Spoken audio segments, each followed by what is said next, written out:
తిరుపతిలోని police parade గ్రౌండ్లో 80వ స్వాతంత్ర దినోత్సవ వేడుకలు ఘనంగా నిర్వహించారు. ఈ వేడుకల్లో ఆంధ్రప్రదేశ్ దేవాదాయ శాఖ మంత్రి ఆనం రామనారాయణ రెడ్డి పాల్గొని జాతీయ జెండాను ఎగురవేశారు. ఈ సందర్భంగా రాష్ట ప్రజలకు మంత్రి హృదయపూర్వక స్వాతంత్ర్య దినోత్సవ శుభాకాంక్షలు తెలిపారు. ఎందరో మహనీయుల త్యాగాలు, పోరాటాలు, బలిదానాల ఫలితంగా దేశానికి స్వాతంత్ర్యం లభించిందని, స్వాతంత్ర్య సమరయోధుల త్యాగాలను స్మరించుకుంటూ వారు కలలుగన్న స్వేచ్ఛాయుత, శాంతియుత, సమృద్ది, అభివృద్ది చెందిన భారతదేశ నిర్మాణానికి ప్రతి ఒక్కరూ తమ వంతు బాధ్యతను నిర్వర్తించాలని పిలుపునిచ్చారు. ప్రధానమంత్రి నరేంద్ర మోదీ నాయకత్వంలో దేశం అభివృద్ది పథంలో వేగంగా ముందుకు సాగుతోందని, ముఖ్యమంత్రి నారా చంద్రబాబు నాయుడు, ఉప ముఖ్యమంత్రి పవన్ కళ్యాణ్ నాయకత్వంలో ఆంధ్రప్రదేశ్ను అన్ని రంగాల్లో అభివృద్ది చేసి స్వర్ణాంధ్రప్రదేశ్గా తీర్చిదిద్దేందుకు కూటమి ప్రభుత్వం పనిచేస్తోందని మంత్రి తెలిపారు.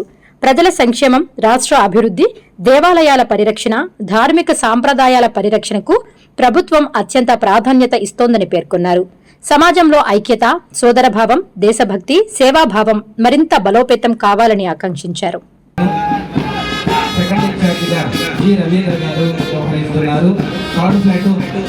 స్పెషల్ పార్టీ కమాండర్ గా ఎస్కే ఇమాం ఖాసిం గారు, ఆర్ఎస్కే తిరుపతి, సెకండ్ ఇన్ఛార్జ్ గా ఎం ఇంతియాజ్ గారు వ్యవహరిస్తున్నారు. ఫోర్త్ स्वतंत्र दिनोत्सव परेड पर 2 AR, 1 प्रेजर party, 1 civil, 1 home guard, 1 NCC, 1 scout and guide congress after election के डे आज है. ఏఆర్హెచ్సి ప్రాతినిధ్యం వహిస్తున్నారు. వారందరికీ ధన్యవాదాలు తెలియ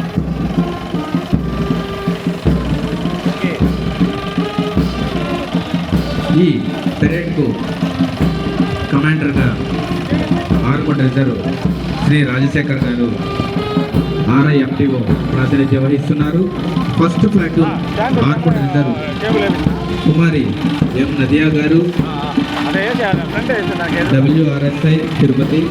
అదేవిధంగా వారికి సెకండ్ ఇన్ఛార్జిగా శ్రీ కె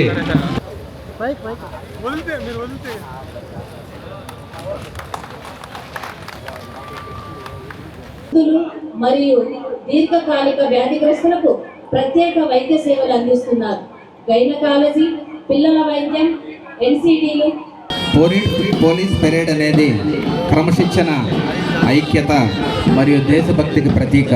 గాంధీ జాతీయ గ్రామీణ ఉపాధి హామీ పథకం కింద 120 కోట్ల రూపాయలతో 1110 పనులు మంజూరు చేయగా 950 పనులు పూర్తి చేశాం. ప్రధానమంత్రి గ్రామీణ సడక్ యోజన కింద 8 వంతెన పనులను 53 కోట్ల రూపాయలతో మంజూరు చేసి 4 పనులు పూర్తి చేశాం. 18 గ్రామాలకు రోడ్డు సౌకర్యం కల్పించాం. జాతీయ పంచాయతీ అవార్డుల్లో ఒకే ఏడాది 2 అవార్డులు గెలుచుకోవడం గర్వకారణం. ఒక్కసంపాలెం గ్రామ పంచాయతీ ఉమెన్ ఫ్రెండ్లీ పంచాయతీ విభాగంలో, కందులవారిపల్లి గ్రామ పంచాయతీ క్లైమేట్ యాక్షన్ విభాగంలో దేశంలో తొలి స్థానంలో నిలిచి చెరో కోటి రూపాయల నగదు బహుమతిని గెలుచుకున్నాయి. స్వర్ణ గ్రామం, స్వర్ణ వార్డు ద్వారా 546 రకాల ఈ సేవలు, ఆధార్ సేవలు, సంక్షేమ పథకాలను అందిస్తూ 7,37,195 కుటుంబాల సమగ్ర సర్వే నిర్వహించాం. అక్షర ఆంధ్ర కౌశలం కార్యక్రమాల ద్వారా 86,000 మందికి అక్షరాభ్యాసం కల్పించి 73,000 స్కిల్ అసెస్మెంట్ టెస్టులు నిర్వహించి యువతను ఉపాధికి సిద్ధం చేస్తూ ఉన్నాం. తిరుపతి జిల్లాలో టెంపుల్, బీచ్, రిసార్ట్ టూరిజం అభివృద్ధి చర్యలకు చేపడుతున్నాం. దామనేడు వద్ద 1,226 కోట్ల రూపాయలతో తిరుపతి 1 ప్రాజెక్టుకు 21 ఎకరాల భూమి కేటాయించాం.